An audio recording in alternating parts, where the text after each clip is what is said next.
It's quiet. Even though Monika is by my side, I feel so angry, sad, and tired. So many conflicting thoughts on what I should even say to Monika. I never had this problem with Yuri. Why am I having this problem with Monika?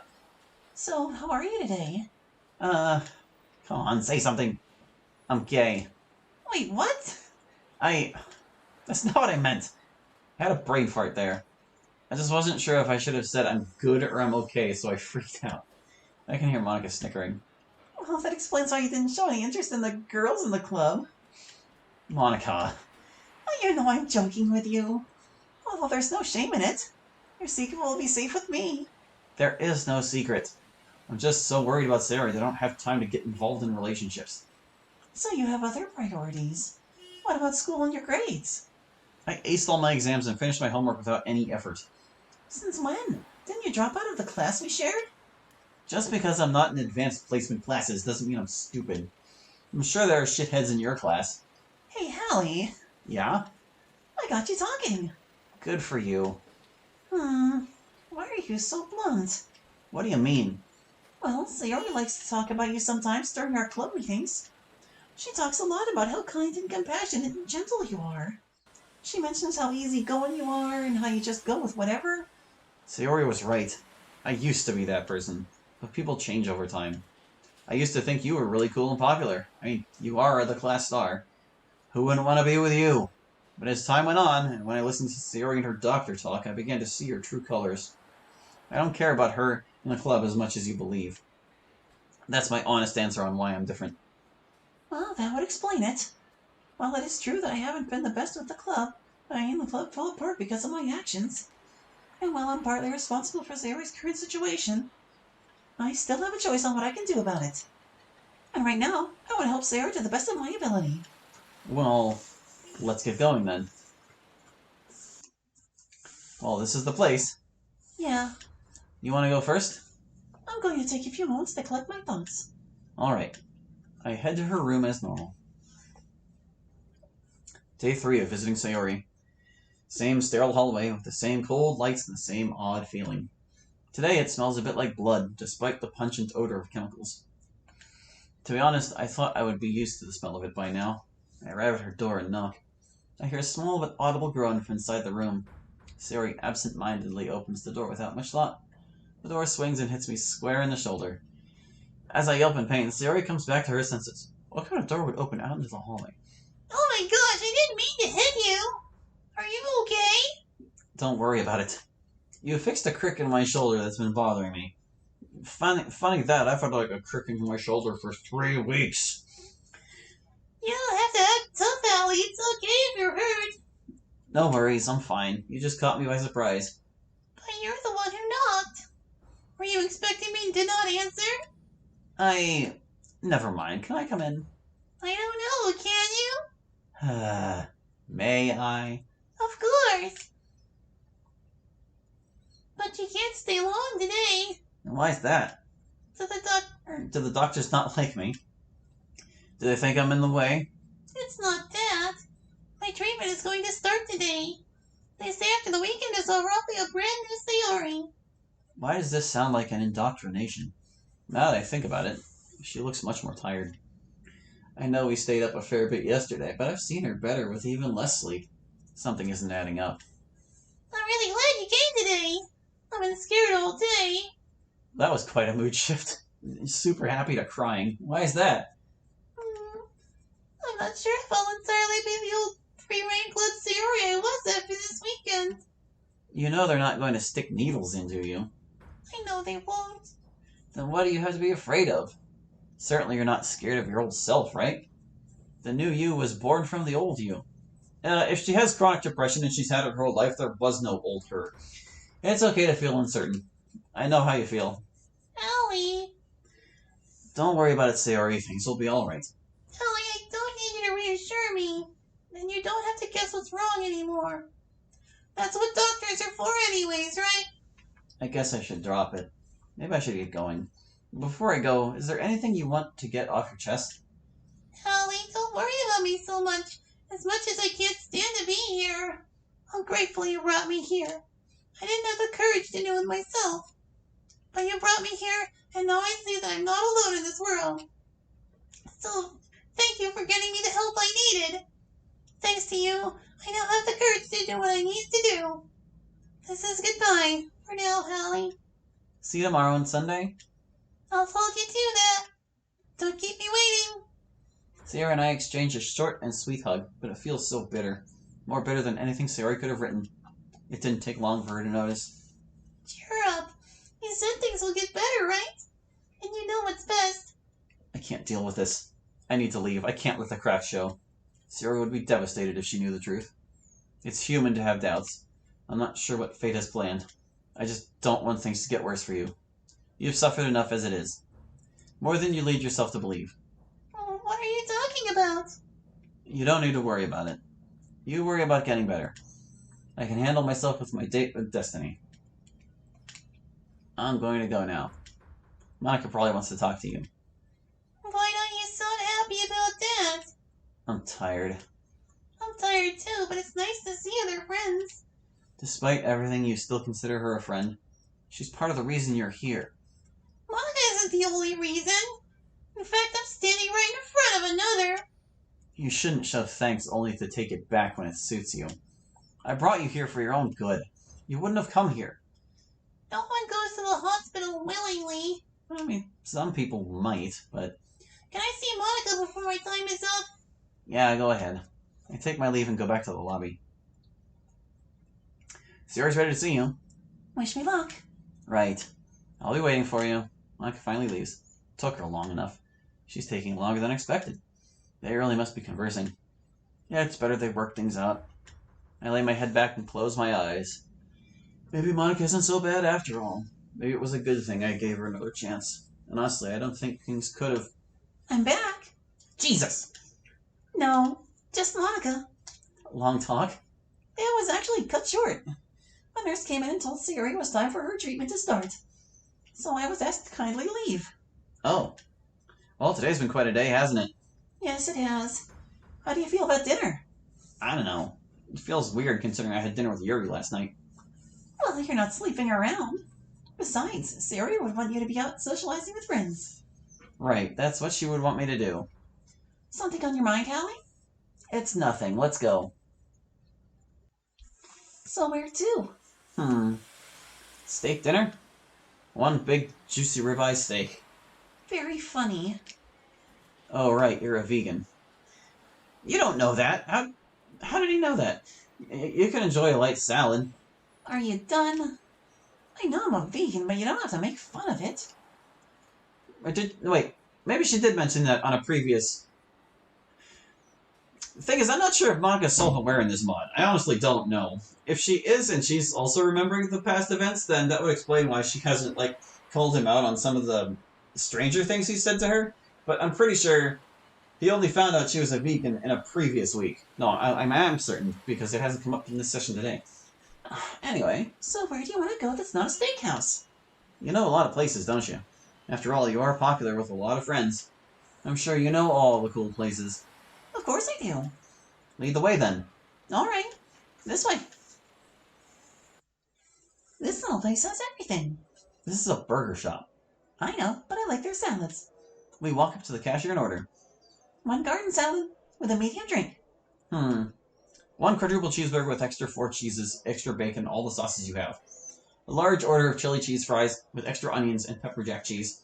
An extra large salmon shake. A side order of mayo. Wait a minute. Since when is mayo something you just order? And an extra order of large fries. And throw in a triple scoop sundae with extra hot fudge and nuts as well.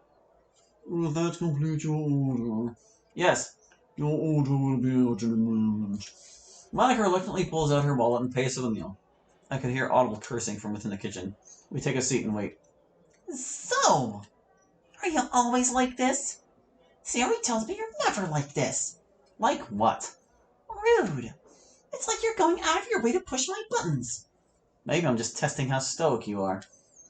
In that case, I find your behavior very non-stoic. What makes you say that?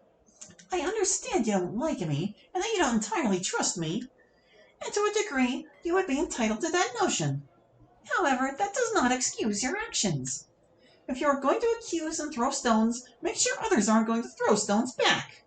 What's that supposed to mean?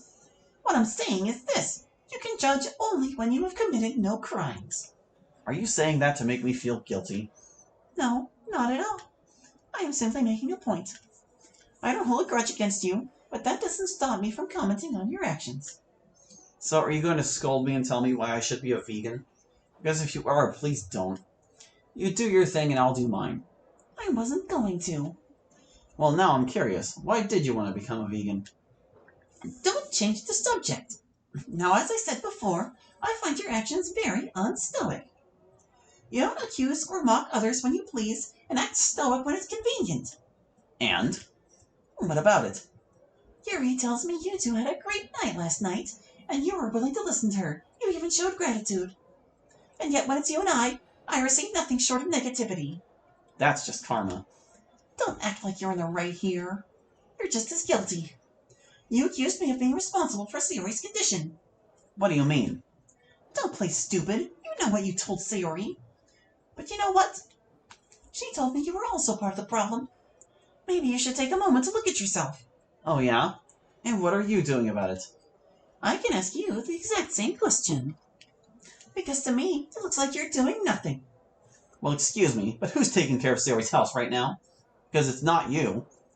And who's being stubborn and won't acknowledge that they're part of the problem? Because it's not me. Because I'm the one being dismissive.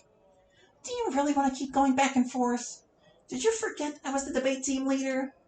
Like I'm supposed to be scared that you know the art of bullshitting. Good for you. All right, nothing I say will get through to you. Sayori was right when she said you really are part of the issue. Neither of us are going to help Sayori if we keep bickering. Now you want to be the voice of reason? By this point, Sayori would have told us both to stop. Look, I've said some things behind your back, but you've done the exact same thing. So we're even. Fine, but that doesn't excuse you. By the way, you owe me $30. For what? For what's about to be on your plate, you glutton. Now look is accusing. Maybe dinner with you wasn't a good idea. Maybe, but it's too late to walk away now. In reality, this is a great learning opportunity. Of course, I get to see the worst in people and make the most of it. I'm not the worst person, you know. Ever hear of the last man? No, I haven't. To put it simply, they are so despicable that they'd rather drag society down with them. So shallow and empty, they seek every material pleasure that the world can offer. They claim to have found true happiness, but in reality, they're just hollow shells. They're empty on the inside. They would rather stay complacent in their own ideals. Why don't we use my veganism as an example, since you seem so fixated about it? All right. I'm sure you've heard a lot of bad rap about vegans, about how they can be so aggressive and the likes. And while some people may push my buttons about it, I would never force them to conform to my way of living. I've had other friends order what you order, and I happily pay for it. Why do you pay for it? I thought vegans discourage meat consumption. Because that's the nature of things. And instead of forcefully explaining to them that their diet is wrong, I prefer to be indifferent to their choices and move on. And more often than not, they'll do the same. Easier said than done. Of course. But even if I make no impact at all in this world, I will have lived my life quietly and virtuously. So after all of this, living is about smoothly going from day to day. In a manner of speaking, yes. So why did you become a vegan? I became a vegan because of how bad the carbon footprint is.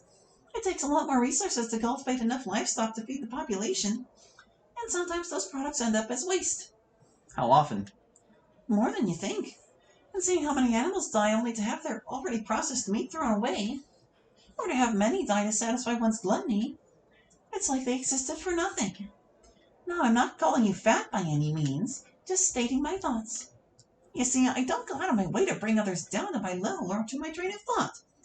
Whereas other, less notable vegans would scream in your face for even entering a place like this. So that's why you chose this place? You wanted to show me that you're not one of them? That's one reason. Seems self-righteous, but whatever. Think of it like you will. Even if it's just one small, minute difference. I'm happy knowing that they won't end up going to waste. They're not entirely wasted. Their corpses go nurture the ground below them, right? True, but then you make it sound like their only reason to live was to die and feed the earth. And that is something that doesn't sit well with me. Then what would you say?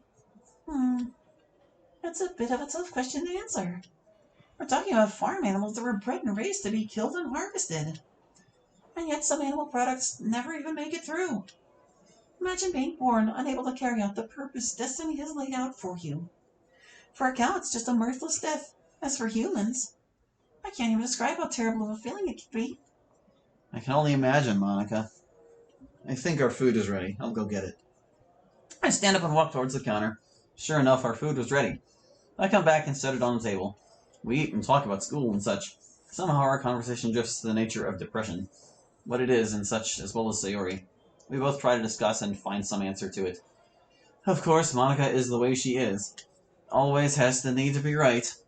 I hate to ask, but do you think that even if we try our best for Sayori, she may choose to not get better herself?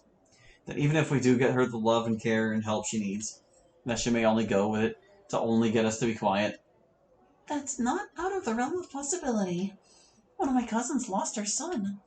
For a year, she was always emotionally drained, depressed thinking of her lost son, even got into alcoholism because of it. We tried everything to help her out. Different therapies, AA sessions with others who have lost a child. But she didn't really do anything about it. She's long since lived on her own, but God knows where. She's probably dead. And that's what scares me the most. I worry Sayori might end up the same way. I don't like telling this story, but you should at least know.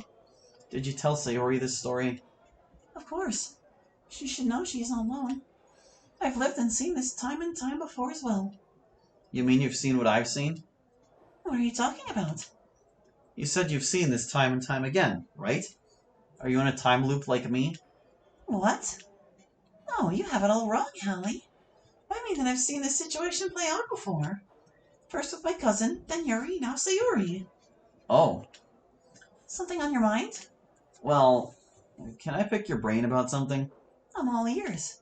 Suppose the universe is infinite, and there are an infinite number of permutations. Do you think... I already know where this is going. It's a faulty proof. Saying there is an infinite amount of timelines the universe can take, only to suggest that it will come back to where it once started, is a faulty proof in its own logic. Oh, forgive me, I didn't mean to cut you off. I'll let you finish. Right. Putting math and logic aside, is it possible that an infinite universe could return to where it once came from? It's hard to say. The logic is still strange.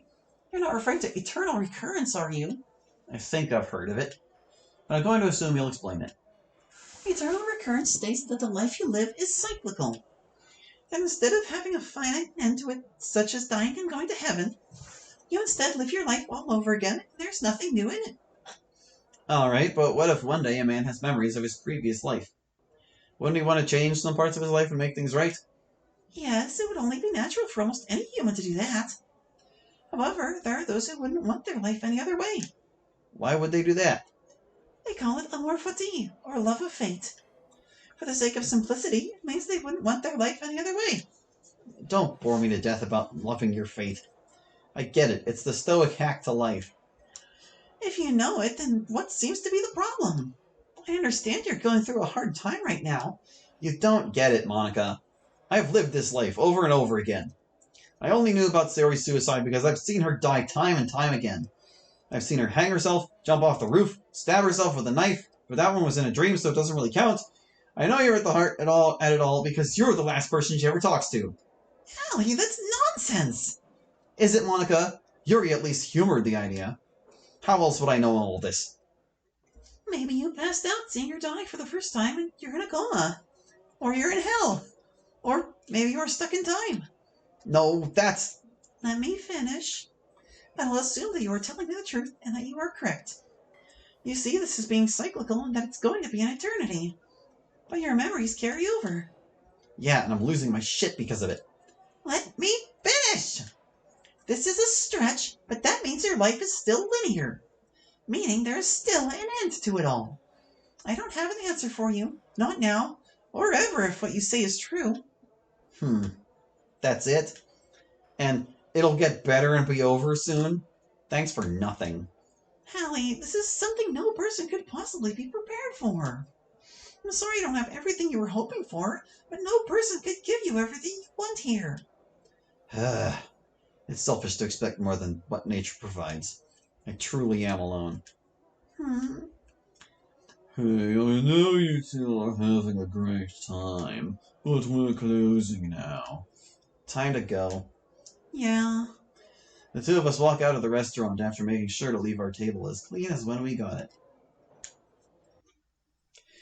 Well, this has been an interesting night. Agreed, but it doesn't mean it wasn't enjoyable. I guess. Are you kidding? You guys were like at each other's throats the entire time. I'll see you later. Monika wishes me farewell as I walk off. I still recall our conversation earlier. Lurlier is what I said? Monika, you always do it again and again. You never admit you're wrong. Sob story or not, it always ends like this. You always gotta have the last word.